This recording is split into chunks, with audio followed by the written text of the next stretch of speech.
దయచేసి తప్పుగా అనుకోవద్దని విలేకరు సోదరులు మాకు 7 నెలల నుంచి గౌరవ వేతనం రాలేదు సార్. వీటిలో ఉన్నోడు ఉంటాడు, లేనోడు ఉంటాడు. దయచేసి కొంచెం మా గౌరవ వేతనం కూడా వచ్చేటట్లు చేసి ఆ వీధి దీపాలు చైర్మన్ గారు, వైస్ చైర్మన్ గారు, కౌన్సిలర్లు అందరూ ఈరోజు ఇదే ఉంటాం కదా సార్. ఇట్లా కలుస్తాం మీ దగ్గర. నాదొకటే వద్దు సార్, మీరు చైర్మన్ ఇస్తే మేమందరం రావాలా. నా టైం అంటే నేను రాత్రి 12 అంటున్నా.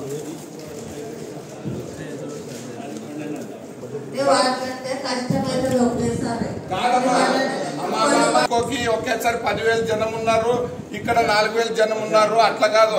మధ్యాహ్నము ఈ బడ్జెట్ మీటింగ్ అయిన తర్వాత మీరు కమిషనర్ గారు ఏదో విందు ప్రోగ్రామ్ పెట్టినారు. అది బాగా కడుపు నిండా తిని కూర్చుని ఎట్లా ఏమని చర్చించుకుని ఎమ్మెల్యేకి చెప్పి దాన్ని ఒక ప్రోగ్రామ్ సెట్ చేసుకుందాము.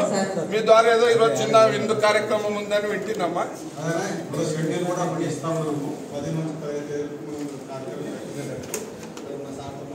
అదే సార్, మీరు మాట్లాడితే ఎమ్మెల్యే గారు దృష్టికి ఒక సెంట్ ఎవరు సార్? ఒక సెంట్ ఈ జగనన్న కాలనీకి ఎవరు సార్? సార్ అని అది కూడా సార్ మనమే చేస్తాము. చూడు సార్, మరి మధ్యాహ్నం మీరు చెప్తే కాదు సార్. ఫస్ట్ ఎట్లా చెప్పుడు మీరేమి ఇస్తారు కొంచెం వినండి. అక్కడ గడిబిడి అయిపోతుంది. మేము ఎలక్షన్ ముందు జనాన్ని పిలుచుకుని వచ్చి వాళ్ళకి మడసంగా ఓపిక మేము చూపించుకోకుంటే అది ఇప్పుడు చేసిన దానికి వృధా అయిపోతుంది. అందుకే మీరు ఈ రోజు దయచేసి అందరు కౌన్సిలర్లు మధ్యాహ్నం మీరు అట్లే ఉండండి. భోజనం చేసి అట్లే ఉంటే ఎట్లా చేస్తాము? రోజు ఎన్ని వార్డులు, ఏం లేదు, వెహికల్ ట్రాన్స్పోర్ట్ ఎట్లా, ఎక్కడో సెంటర్ పాయింట్ పెట్టాలా? ఇప్పుడు టిట్కో ఇండ్లకి ఎక్కడ సెంటర్ పాయింట్ పెట్టి పిలుచుకుని పోవాలా? జగనన్న ఒక సెంటర్ కాలనీకి ఎక్కడ సెంటర్ పాయింట్ పెట్టుకుని పోవాలా?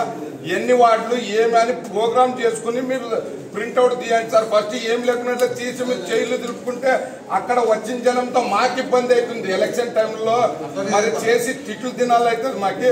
ఫస్ట్ మనం కూర్చుని ఈ రోజు మధ్యాహ్నం మాట్లాడదాం. మీరు టైం ఇస్తే మధ్యాహ్నం 3కో 2కి ఇట్లా కంటిన్యూ చేసుకుందాం. ఇది అయిన తర్వాత చూడండి సార్.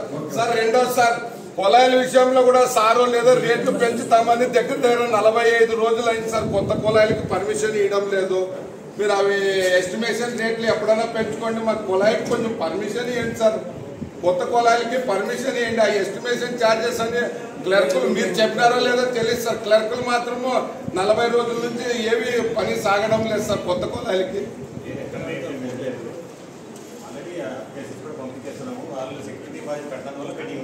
సార్ కొంచెం మీ కింద స్టాఫ్ చెప్పండి సార్. మీ మీద చెప్తున్నారు వాళ్ళు, ఏమనంటే మీ మీద చెప్తున్నారు. సర్లే సార్, నేను తర్వాత మీ దగ్గర పిలుచుకున్నాను సార్.